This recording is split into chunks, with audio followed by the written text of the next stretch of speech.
Jagan manifesto వాస్తవంగా కొత్త చర్చకి తెరతీసినటువంటి అంశం. ఒక్కసారి గత 5 సంవత్సరాలుగా చూసుకుంటే ఓ పెద్ద చర్చ జరిగింది. ఏమని?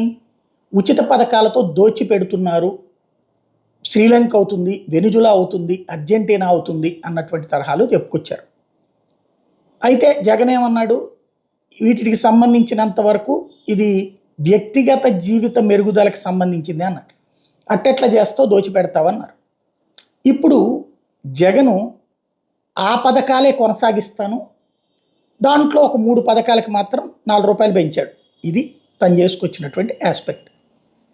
ఇక్కడ చంద్రబాబు నాయుడుకి మొదటి నుంచి విమర్శిస్తూ వచ్చినటువంటి చంద్రబాబు నాయుడు ఆ పథకాలు అంతకంటే ఎక్కువ వేరే పేర్లతో ఇస్తానని చెప్తున్నారు. అమ్మఒడి ఒకళ్ళకి జగన్ ఇస్తానంటే చంద్రబాబు నాయుడు ఎంతమంది పిల్లలు ఉంటే అంతమందికి అంటున్నారు.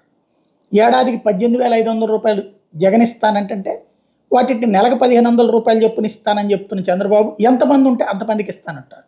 బస్సుల్లో ఫ్రీ అంటున్నారు, నిరుద్యోగ భృతి అంటున్నారు. ఇవన్నీ అంటే ఇప్పుడు జగన్ చెప్తున్నటువంటి పథకాలకి దాదాపుగా ₹50,000 కోట్ల దాకా అవుతుంది. ఎందుకంటే ఇది తీసేశారు కదా, డ్వాక్రా రుణమాఫీ తీసేశారు కాబట్టి ఇప్పుడు ఏడాదికి ఒక 50,000 కోట్లు అవుతుంది. చంద్రబాబు చెప్తున్నటువంటి వాటికి దగ్గరగా 85,000 కోట్లు అవుతుంది. ఇవాళ జగన్ చెప్పడం అయితే అది 1,25,000 కోట్లు ఎంత అవుతుంది అంటున్నాడు. అది పోని పాత లెక్కల్లో చూసుకున్న ఒక 83,000 కోట్లు ఎంత అవుతుంది. ఇప్పుడు దుబారా అని అంటున్నటువంటి వాళ్ళు అది చెయ్యొచ్చు అంటారా, చెయ్యొద్దంటారా? మధ్యతరగతి సహజంగా వీటి మీద విరక్తిగా ఉంది ఇంతవరకు కూడా, ఉచితాలు వీటితో అన్నటువంటి.